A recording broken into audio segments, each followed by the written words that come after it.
Thanks for watching. Don't forget to like, comment, share and subscribe to Mufti Tariq Masood, famous scholar. تو میں یہ دوسری چیز جس کی پر اللہ نے ایک تو چربی پہ پابندی لگائی، دوسری چیز جس پر اللہ نے پابندی لگائی بنی اسرائیل پر، وہ ہفتے کے دن مچھلی کا شکار، کیونکہ ہفتے کو مچھلیاں بہت زیادہ آیا کرتی تھیں۔ اللہ نے کہا تمہارے گناہوں کی سزا ہے کہ ہفتے کے دن تمہیں صبر کرنا پڑے گا۔ تو فش بھی کیا چیز ہے بھائی؟ صحت کے لیے بہت مفید نہیں ہے بلکہ بہت مفید ہے۔ لوگ فش بھی نہیں کھاتے ہیں تو پتہ نہیں ایک مہینے میں ایک دفعہ ڈاکٹر نے کہا تھا کہ ایک فش کھا لینا، اور وہ پکاتے کیسے ہیں؟ اس کو کڑھائی میں ڈال دیتے ہیں، تیل میں آئل میں ڈال کے اس فش کا بیڑا غرق۔ وہی جو بازاروں سے آئل خریدنے اس میں پکوڑے کی طرح اس کو اس کی پروٹین سب ختم، اور وہی تیل پھر کھا رہے ہیں۔ تو کہتے ہیں فش کے فائدے ہی نہیں ہو رہے، تو ایسے تو کوئی فائدہ نہیں ہوگا۔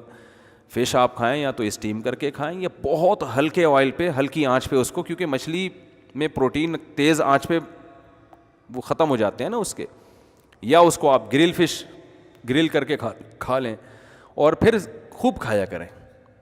سمجھ رہے ہو؟ یہ نہیں کہ مہینے میں ایک دفعہ آپ نے دو نوالے ڈاکٹر کے مشورے پر۔ یہ 11 بادام تھوڑی ہیں جو آپ نے صبح دیکھو۔ بنگلہ دیش کے لوگوں کی آوازیں بڑی اچھی، میں نے جتنے اچھے قاری دیکھے زیادہ تر بنگلہ دیش کے دیکھیں۔ ہمارے جامعہ میں ایک بنگلہ دیش کے استاذ ہیں، 50 سال عمر ہو گئی، اب تک بال کالے ہیں۔ کیوں؟ مچھلی کھاتے آ رہے ہیں ہمیشہ سے۔ سمجھتے ہو کہ نہیں سمجھتے؟ تو فش کھانے سے آپ کی آنکھیں، وزن نہیں بڑھتا، ویٹ صحیح رہتا ہے۔ تو یہ چیزیں کھانی چاہیے۔ پیسہ اڑا رہے ہیں، بحریہ ٹاؤن میں پلاٹ چاہیے بحریہ ٹاؤن میں، کھاؤ مرضی جو مرضی گند کھاتے رہو، پلاٹ مل گیا ہمیں۔ پہلے اپنی ہڈیوں کو بناؤ میرے بھائی، ان میں سریا ڈالو۔ خیر، تو جب اللہ تعالیٰ نے بنی اسرائیل پر پابندی لگائی کہ تم نے ہفتے کے دن مچھلی کھانی نہیں، شکار نہیں کرنا ہے، لیکن اللہ نے آزمایا ایسے کہ ہفتے کے دن مچھلیوں بہت آیا کرتی تھی، تو قرآن کہتا ہے کہ 3 حصوں میں بنی اسرائیل بٹ گئے۔ ایک وہ جنہوں نے کیا کیا، انہوں نے کہا کھاؤ یار، اور تھوڑا تھوڑا ان کے دل میں اللہ کا خوف بھی تھا، تو ڈائریکٹ شکار کرنے کے بجائے انہوں نے کہا یہ ہفتے کو اتنی آتی ہیں اور ہفتے کو پھر یہ چلی جاتی ہیں، اتوار کو اتنی آتی نہیں ہے، تو ہفتے کو جال لگا کے ان کو پھانس لو، نکالو اتوار کو۔ تو بات تو وہی ہو گئی نا، ہفتے کو ہی آئیں گی تو ان کو کیا کر لو، پکڑ لو، اور نکالو کس دن؟ اتوار کو۔ تھوڑا سا صبر کر لیتے بھائی، کہ جب اللہ نے ہفتے کو پابندی لگائی ہے، اس کا مطلب یہ جو ہفتے کے دن زیادہ آ رہی ہیں تو یہ اللہ کی طرف سے کیا ہے؟ آزمائش ہے۔ تو وہ اللہ ہم سے ویسے بھی تو نوالا چھین سکتا ہے نا۔ تو جب اللہ نے پابندی لگائی ہے تو اللہ ہم سے ویسے بھی چھین سکتا ہے، تو اللہ کی پابندی پر عمل کر لو، یہ سوچ کر کہ یہ ہمارے لیے اللہ کی نعمت نہیں ہے بلکہ کیا ہے؟ آزمائش ہے۔ لیکن انسان شہوت سے جب مغلوب ہوتا ہے نا تو پاگل ہو جاتا ہے، اس کی عقل پہ پردے پڑ جاتے ہیں۔ اس لیے علماء کہتے ہیں کہ سب سے زیادہ ناکام وہ شخص ہے جس کو اپنی خواہشات پہ کنٹرول نہیں ہے۔ ہمارے حضرت یہ آیت جب پڑھتے نا تو فرماتے تھے کہ یہ جو بے پردہ عورتیں مارکیٹ میں گھوم رہی ہیں نا، یہ بنی اسرائیل کی مچھلیاں ہیں۔ اللہ نے کیا کہا؟ عورت کو بری نیت سے مت دیکھو، پابندی لگا دی۔ لیکن آزمائش ایسی کہ جیسے ہفتے کے دن پابندی تھی اور مچھلیاں چھوڑ دی اللہ نے، تو ایسے ہی نظر جھکانے کا حکم دیا اور مارکیٹ میں کو خواتین سے کیا کر دیا اللہ نے؟ بھر دیا ہے۔ اب عقل مند یہ کہے گا کہ میں جس آنکھ سے عورت کو دیکھ کے حرام لذت حاصل کرتا ہوں، یہ آنکھ مجھے کس نے دی ہے؟ اللہ نے۔ اس عورت کو کس نے بنایا؟ اللہ نے۔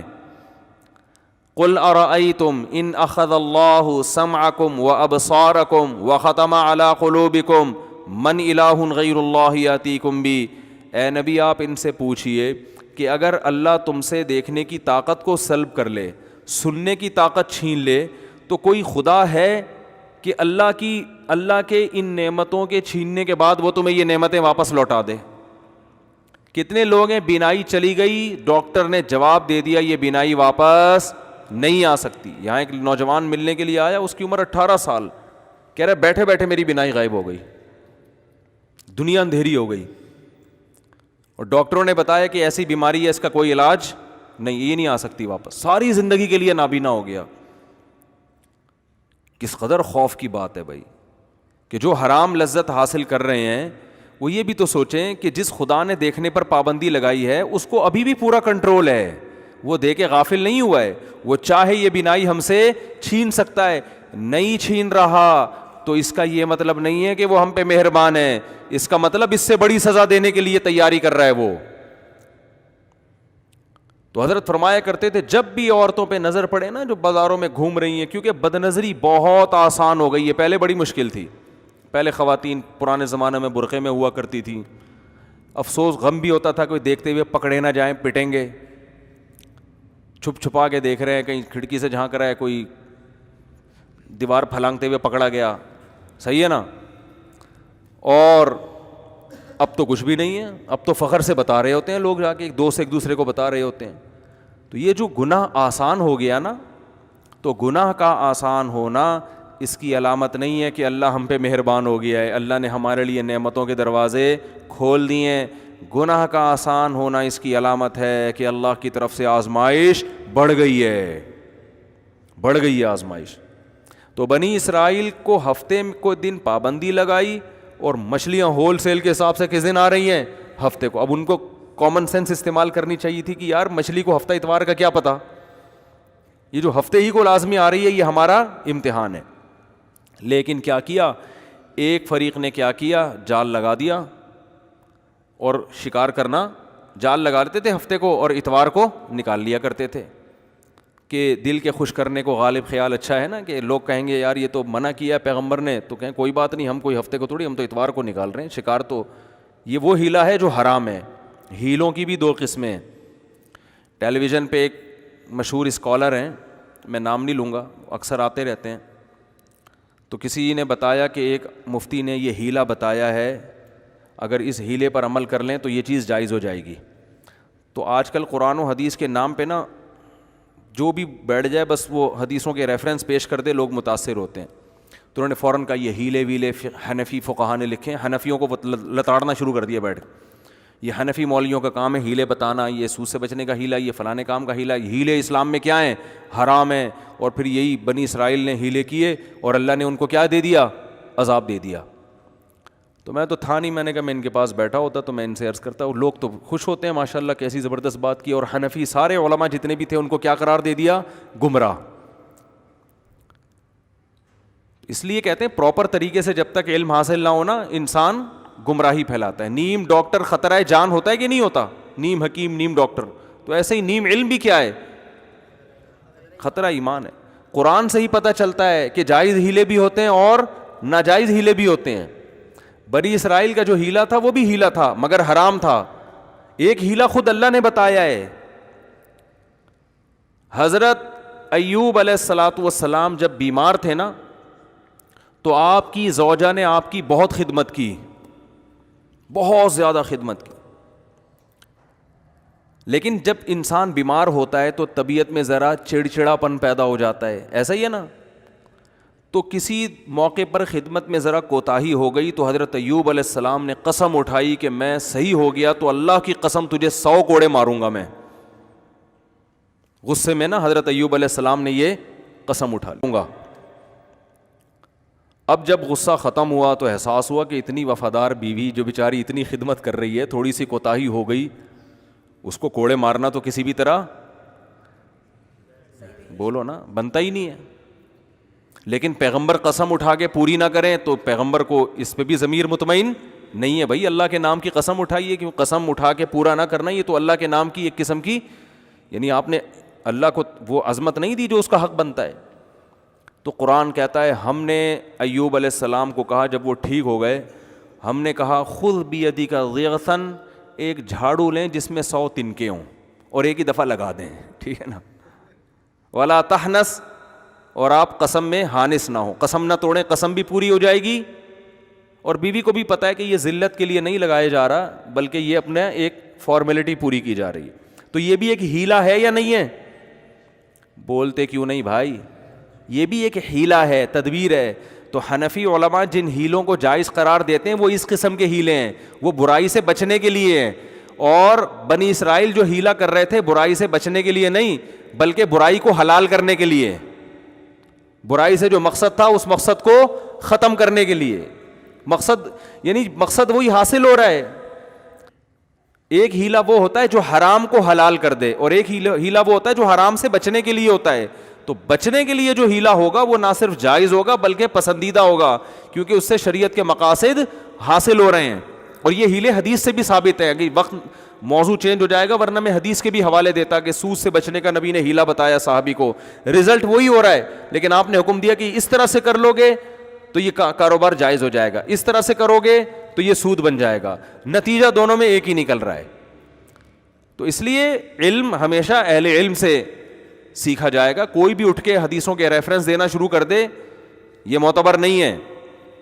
جیسے کسی ڈاکٹر کے پاس کبھی گئے اور ڈاکٹر نے کہا آپ کو یہ بیماری ہے تو اس کے لیے فلاں دوا کھائیں, میڈیکل سائنس کی فلاں کتاب کے صفحہ نمبر فلاں پہ لکھا ہوا ہے, کھا لیں. کبھی ایسا ہوتا ہے؟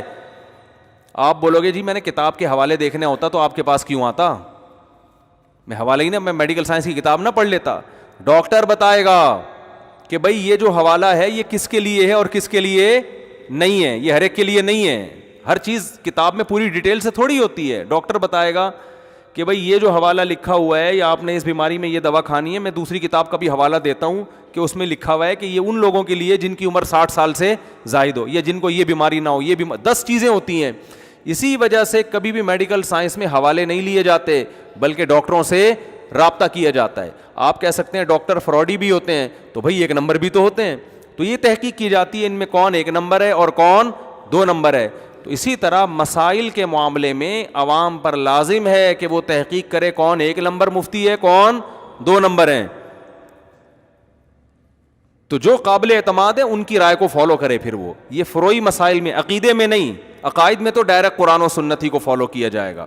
تو خیر, تو اللہ نے بتایا کہ بنی اسرائیل میں 3 جماعتیں بن گئیں. ایک جماعت وہ بن گئی جس نے دبا کے مچھلی کا شکار شروع کر دیا. ایک جماعت وہ ہو گئی جس نے مچھلی کا شکار نہیں کیا, انہوں نے اپنے آپ کو بچا لیا. لیکن ایک جماعت وہ تھی جنہوں نے اپنے آپ کو بچایا بھی اور جو شکار کر رہے تھے ان کو روکنے کی کوشش بھی شروع کر دی.